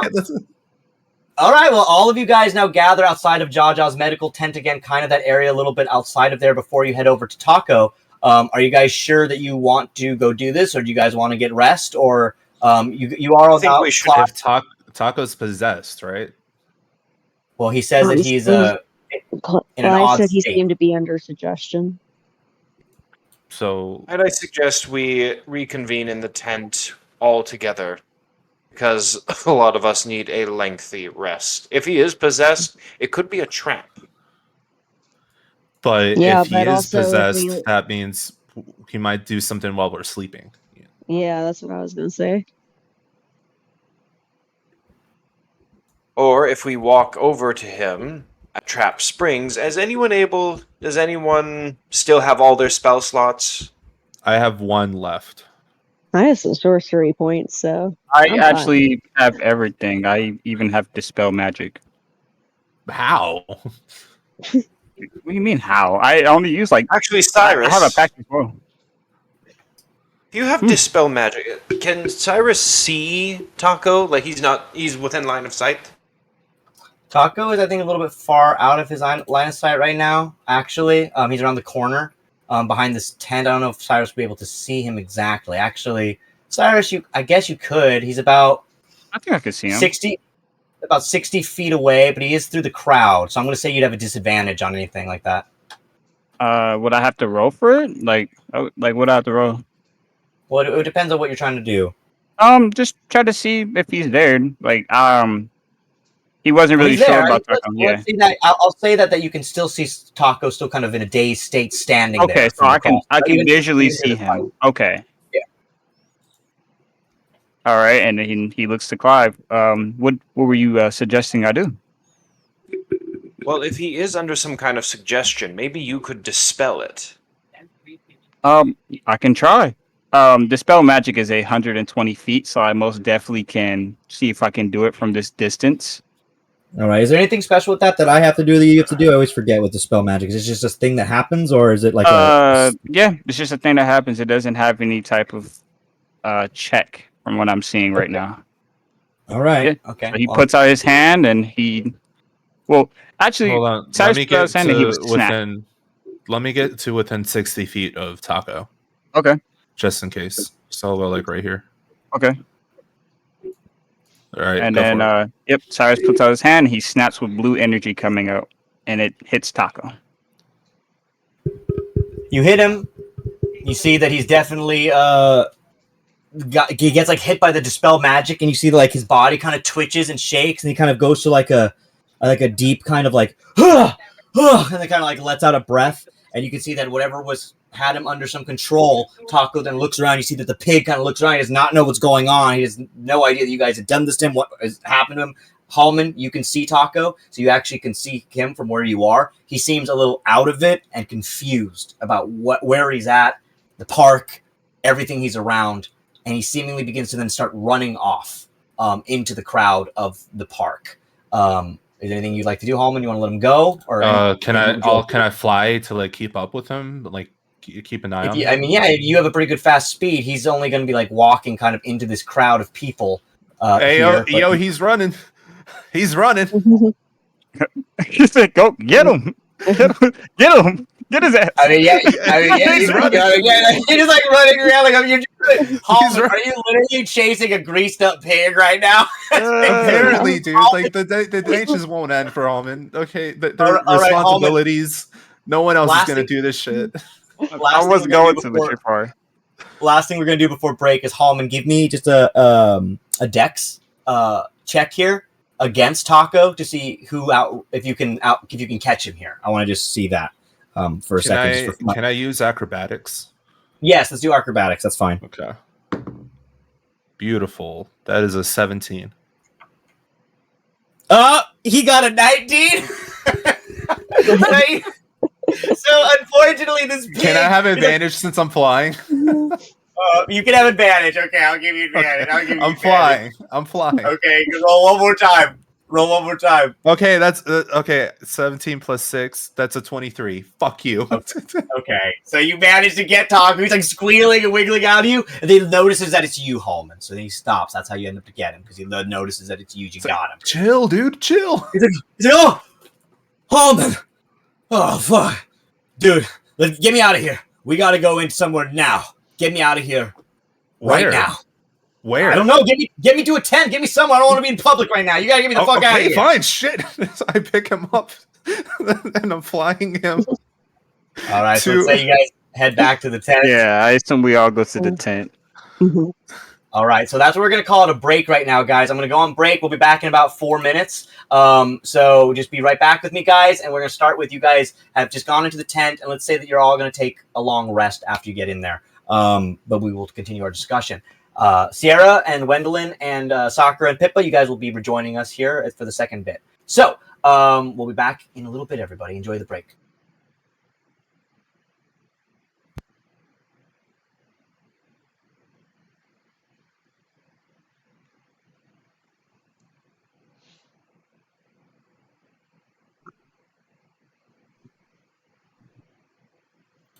Oh, you guys can also hear the full opening song. Hey, everybody. It's the kid that does the voice here for a Dirty 20 Dice Shop on Spicy and Dicey. Telling you to go buy some merch from them now. Hell yeah. Tell Sierra we said, what's up, girl? I'm gonna go eat some cookies that are not Oreos because those are copywritten. What?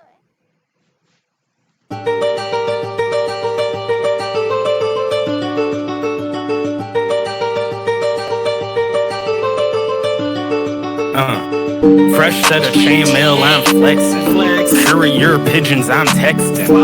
Got a grimoire so old, if your young ass read it, you would end up with depression. Her booty shaking the figure 8, cause I threw the balloons. 5 pence for the night, it's only right I get a room. I'm messing with it. These people wanna use a silver spoon. Keep a lookout for the Baron and all of his fucking goons. I need a wench who's gonna slurp up my hog. Don't kiss me on the lips, I might turn into a frog. On my high horse, till my steed trips over a log. All this fog ain't normal, there's a hag in this bog. I get silly with it, I'm gallivanting through your crops, and your daughter saw me riding, so she let that booty drop. She's showing me her ankle, had her taking off her socks, till her father came home and he taught me how to box. Smoking gillyweed and sipping mead, you can keep your booze. If you challenge me, then you can join our crew.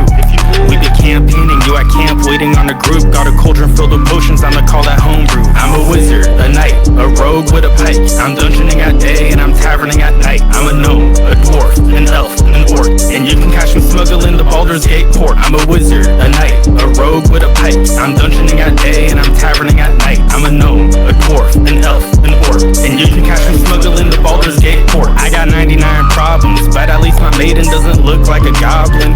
Like lady while your people still squabbling. You are not a real dragonborn. Your daddy just went to the store and he ain't come back, so you making shit up cause you bored. Live by the sword, you gon' die by this wizardry. Phony ass sorcerer, you looking like a clown to me. Step a toe upon my land, straight to the gallows. I think your maiden's favorite thing to do with me is swallow. Wench got 10 toes and fingers, I won the lotto. Bet your trolling ass wanna take her to your grotto. I'm a wizard, a knight, a rogue with a pike. I'm dungeoning at day and I'm taverning at night. I'm a gnome, a dwarf, an elf, an orc, and you can catch me smuggling the Baldur's Gate port. I'm a wizard, a knight, a rogue with a pike. I'm dungeoning at day and I'm taverning at night. I'm a gnome, a dwarf, an elf, an orc, and you can catch me smuggling the Baldur's Gate port.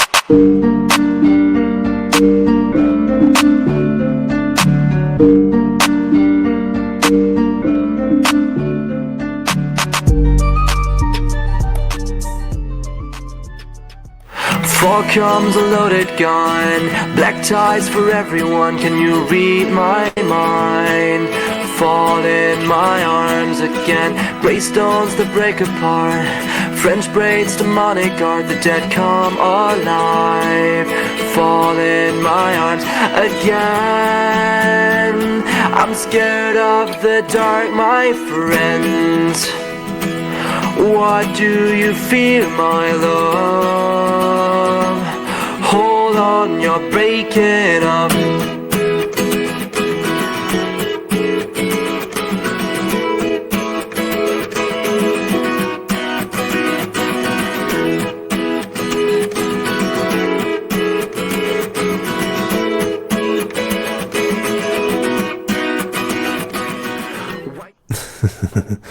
You're gonna be fun to kill.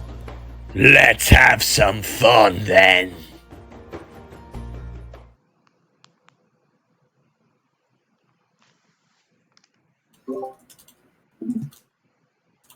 All right, everybody, welcome back from the after break. Appreciate you guys being here.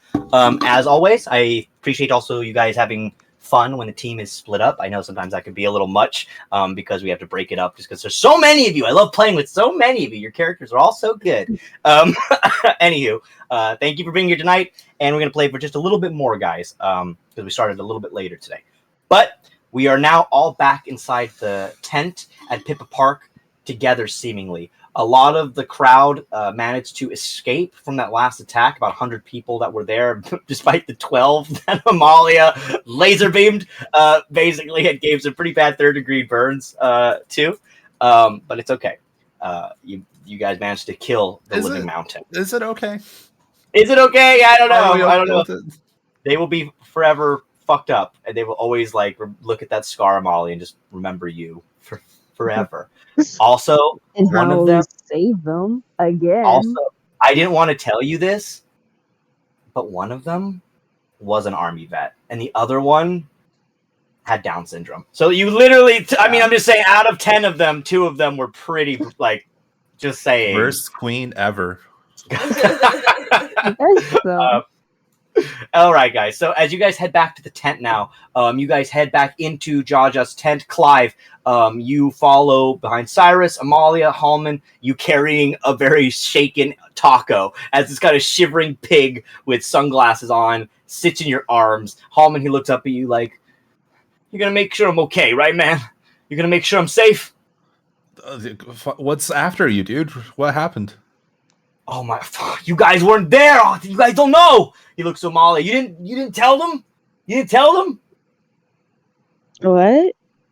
What do you mean? What? I told you guys back when you guys called God that I am being followed, and if they find me, I'm fucked. Oh yeah. Oh yeah. Well, you fucking idiot! I'm gonna die over here. Well, I didn't think you were gonna get caught like that fast. Well, we got attacked by a giant thing. I ran into the woods, and the next thing you know, the old man put my mind under a warp. I told you this could happen if I was around you guys. I think Cyrus is really confused that a pig is talking. He looked to Cyrus. Oh, hey, Cyrus, how you been, man? Oh, yeah. Cyrus, it's me. It's who now? I don't know you, sir. Remember, you had the shits. You ate the curry. It's that was you. He had the Okay. curry, and then he had Yeah. to like run Okay. into All right. the I get it. upper- All right. and then Hi, he spent Taco. like the Hi, whole Taco. night. I will like, punch you in your literally- throat, Halmon. Like you, Halmon, and he you got came one out more the second. next day. You were You got one more second. dehydrated. He punches him in the throat. He punches him in the throat. He's like goes to like punch you in the throat, Halmon. You're like you just like move. You're a lot bigger than Sirus, like in tall wise at least. So you just move a little bit. Anyway, I just remember having to feed like throw over water and keep going, man, because he was like dehydrated. Okay, we can stop. I'm glad you're okay, Taco. Why are you here though? What brought you here? Oh, man, I was just on my way doing my normal journey, and then all of a sudden, this. Look, your friend Sett, like I told you, he has a guy after him. I'm sure you guys know this already. I told the girls, but the guy's a bad guy, and he's coming after him, and he was looking for me too. He has this thing with controlling dragons. Well, in reality, he's a dragon. And this old guy, he basically gets his kicks off of controlling other powerful beings that have connections to dragons and dragons. He's a motherfucker. I don't know what his whole problem is, but I think he hates dragons despite being one. That's what I get out of it. So he's here, but in human form? Yeah, he likes to put himself in disguise. If you ask your friend Sett about it, he knows. Can knows. Can you tell? Do you recall the last time you saw him before he put you under? Like what his disguise was? Anything would help. He's always changing himself, but he usually is a man. He likes to keep, masculine energy about himself. Be a big tough guy. He's got a thick accent. I know that. And also, last I saw him before my mind went fuzzy was white hair, long white hair. Fucking describing me, dude. That doesn't help at all. What do you want from me, man? He's what he's not.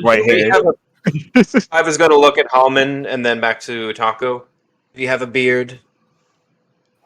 No, he does not have a beard. Actually, Does Sirus have a beard? I have one now. I grew one cool. that they brought back. Yeah, bro. I dab him up and like, all right, we're safe. We're good. Oh yeah, It's honest. I got you.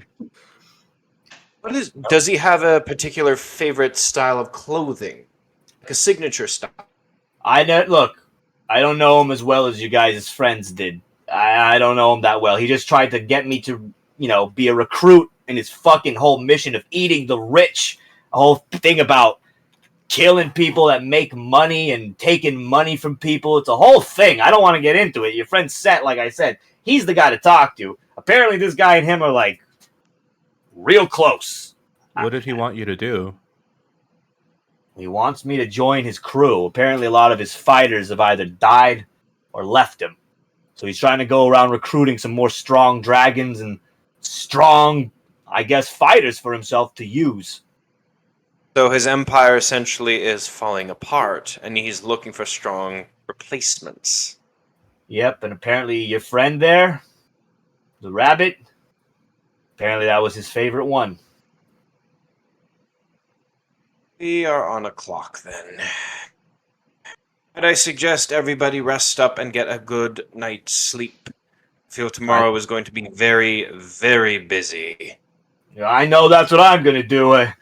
If you guys don't mind, I'm going to go find a place to crash, because I've been kind of mind-controlled for the past 2 hours. You're not fucking leaving this tent, You're buddy. not going anywhere. No, You must stay here because. Oh, I know. I'm fine with staying here. It's just I'm going to go curl up next to somebody. What happened to the chick with the glasses? Where's she at? I have no clue. And he says that, and then he walks more into the tent to go see what's going on. That probably help her from not having to deal with that.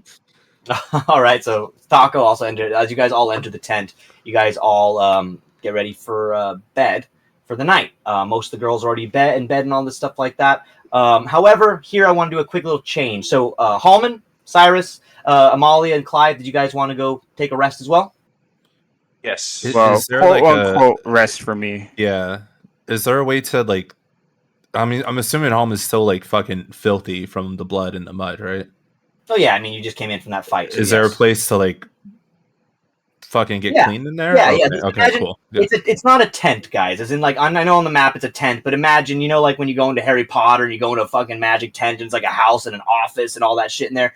That's the equivalent of what is happening here. This tent is you guys go into it and it's actually like a giant kind of magical office, doctor's office type of environment. But there's kind of like MASH. Yes, exactly. Kind of like that in its own way, if you will, kind of. Where, like, there's, like, you know, rooms and places for you guys. There's definitely a showering place, Halmon, so you can clean Halmon is having an impromptu spa night, and that's how he's going to get his long rest. Okay, so you like showering He's off. slicing up cucumbers, putting on his face Halmon mask. does that. Can Clive speak to Jaja? Sure, yes. And then I'm going to move on to Belle here in a second because I want to give her and Wendeline some stuff before we end the night. So, yes, sure. Clive, you go up to Jaja. What would you like to say? So, it appears that they've agreed to this surgery, this operation. When will it commence? Tomorrow morning? Well, basically whenever they're ready. I mean, it's up to them. But, you know, my granddaughter, I'm sure, she'll probably want them to do it sooner than later. If I know Pippa, she likes to get things done, things moving. She's always been a little, Oh, yes. I'm impatient. well certain that. I just ask because before you do the surgery, I can prep up a special barrier to protect our friends, particularly rather anxious one, a man, just before they go under. So that way they don't have to worry about any surprises. Oh, well, that sounds like a great idea. And I don't remember you. You weren't there when they fought the Green Dragon. You must be new. What's your name? The name is Jaja. What can I call you? Clive extends his hand. Clive Geiger. Pleasure to meet you. Pleasure to meet you. You seem to have a good head on your shoulders. You seem to obviously be a magic user. You know what you're doing. A barrier spell, you say. Well, look, I'll tell you this in confidence. I didn't tell this to your friends, but the surgery's going to take a toll on their bodies. No matter what I do, the extraction will cause damage. And they will take probably a good amount. You guys planning to get any skirmishes? I'm not going to say it's going to be easy. Make sure to have our healers on standby. I would if I were you. But I digress. Get some rest, my friend.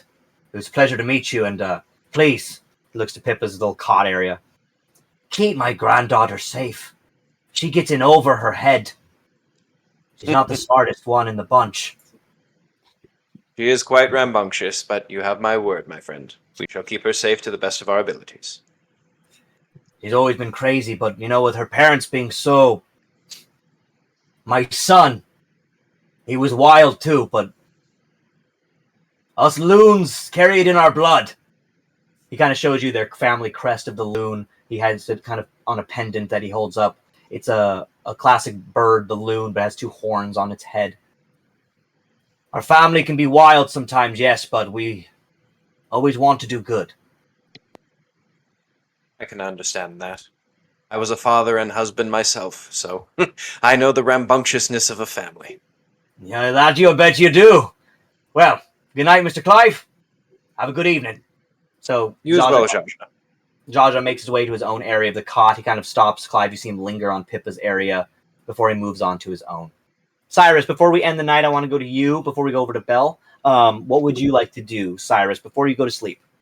I think he's just gonna go check up on Belle, just see how she is. Okay. So, this kind of leads us to this little part here. Belle, as Cyrus kind of goes to your room and sees you sleeping in there, it seems, Sakura, would you be in the same room as Belle, you think? Or do you want to be sleeping in your own little area, Sakura? We're all kind of like sleeping in the same room. Well, there's like kind of little areas, like it's like little, like, once again, there's like little cot areas that like you guys could have your own little kind of like tentish rooms, if you will, within this type of building. It's kind of hard to describe. I'd probably be sleeping next to Belle. Okay, so Belle, Sakura has fallen asleep in the room with you. Wendeline, I'm going to say that you are also maybe in the room with Belle still. And Wendeline, you kind of are also kind of in and out of going to sleep. Sakura, you're in and out of going to sleep. And Cyrus, as you check on them, you do notice something. Belle, can you give me a wisdom save?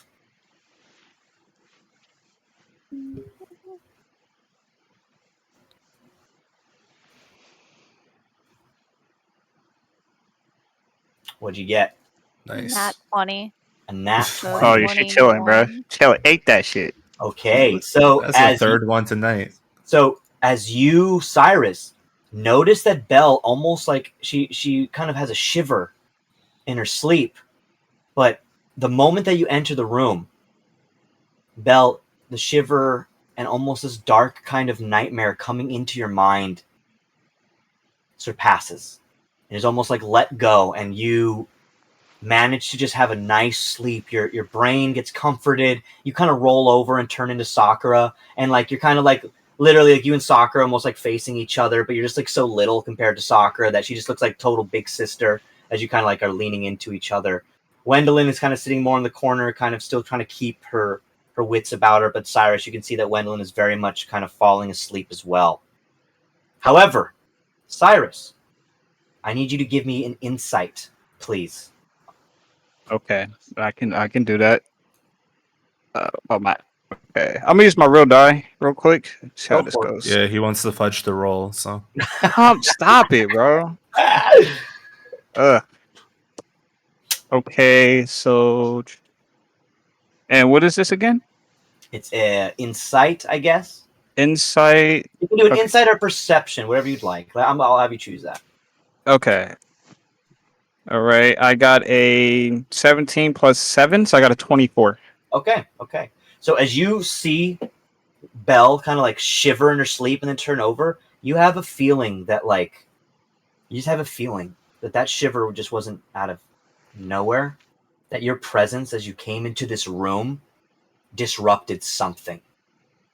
So I want you now to give me, before we end the night, guys, give me a Arcana check. Okay, let's do this. I'm scared. I'm like a little nervous now. But, okay. Hey.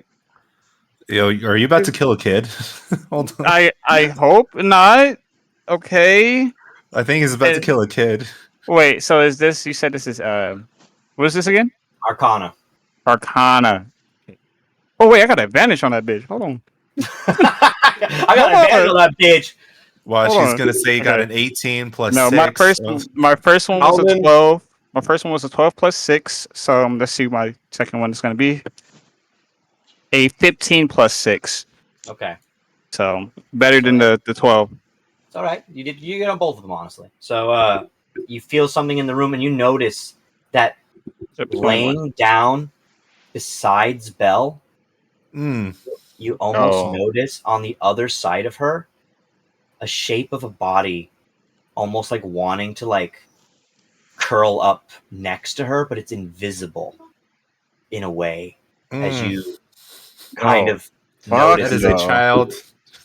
That is a child. Belle, I'm going to need you, unfortunately, here to give me one more Constitution save. Actually, since I'm like actually near everybody, she gets I think she gets a +3 to her saving throw. Okay. So oh yeah, she's 24. chilling. With a +3, so it's even higher. You're okay. So you didn't get hurt because I'm going to give you this. I'm going to change the rules here. It's not that you didn't get hurt. It's that whatever entity this is, Sirus, you notice that it moves, and instead of doing what it seems to be a violent action towards Belle's body, instead it gets up off the ground. And you can see almost as if this invisible person kind of turns to you, Sirus. What would you like to do? Can I okay, Sirus is gonna do this. He hasn't used the Hound's magic for a little bit now. He's gonna see if he can use the Hound's eyes to fully see what this thing is. Okay, I'll give you advantage here. Okay. And give me a perception, and then here's where we're gonna kind of end the night, guys. I'm glad I came in. I saved her. All right, let's do this was gonna. By the way, this was gonna happen to you, Belle. Be it if Sirus made this decision or not. That's why I wanted to move on to you. So you're lucky he did this decision. All right, just so you know. Death is just coming for me. It's like you cheated. I own you.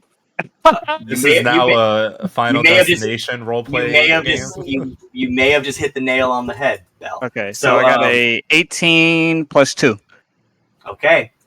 So, Sirus, you immediately seem to feel and notice something as you use Lucifer in you. You even hear the voice in your head of Lucifer. Shit. It's him. Is who? What you mean is him? Who's him? The goddamn clown. And you notice that Grimaldi's face again seems to just appear where the invisible face is. He looks to you, Sirus. Lucifer, you stole this one from me. She was supposed to be mine. Well, she isn't. So get the fuck out before I make something happen.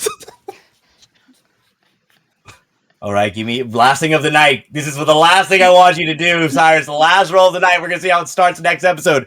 Give me an intimidation roll here. Let's see how intimidating you are as Grimaldi floats right above Sakura, Wendeline, and Belle's body. 3 girls who, by the way, Cyrus, good that you're in this room because you happen to care pretty much about these 3 women.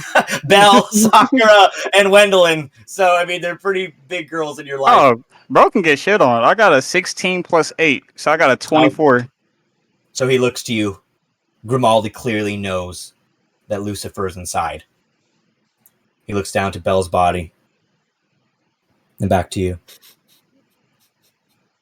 Don't worry, puppy dog. I'll be back for her later. Because nobody gets by Grim. You're still talking. Get out before I do something. You got 5 seconds. 1, 2, 3, 4. All right, get him. He disappeared. After the 5 seconds, his laugh, just you hear that laugh just once again fade into the distance. And then that's where we're going to end the night. As Cyrus, you are left alone in the medical tent room looking at Sakura, Wendeline, and Belle's sleeping body. Belle and Sakura, you kind of nuzzle in to get a little bit more into each other again. They're all happy and don't know what Cyrus just did for them. Ignorance So- is bliss. Just a little snore. Just Thank you guys for playing this week. We will be back next week and pick up exactly where we left off. You guys can all take a long rest, and we will start next. Fuck. By the way, let's remember everybody. This has been a One Piece episode. This has all been within 1 day since you've landed at the campsite to now. This is when you're going to bed, and technically it's been almost less. I feel that. So it's been a long day. You guys landed at a campgrounds. You guys bought new clothes. You buried Darwin. You've gone to a fight with the Pose. Sierra was 2 different characters within this arc. She was 2 different characters within this arc. vastly different. All right, Vastly everybody. different characters. Are they though? Are they? So far, yes. All right, guys. We will be playing next week. See you then. Until next time, let's play some D&D! All right, everybody, get the fuck out. Get out of here.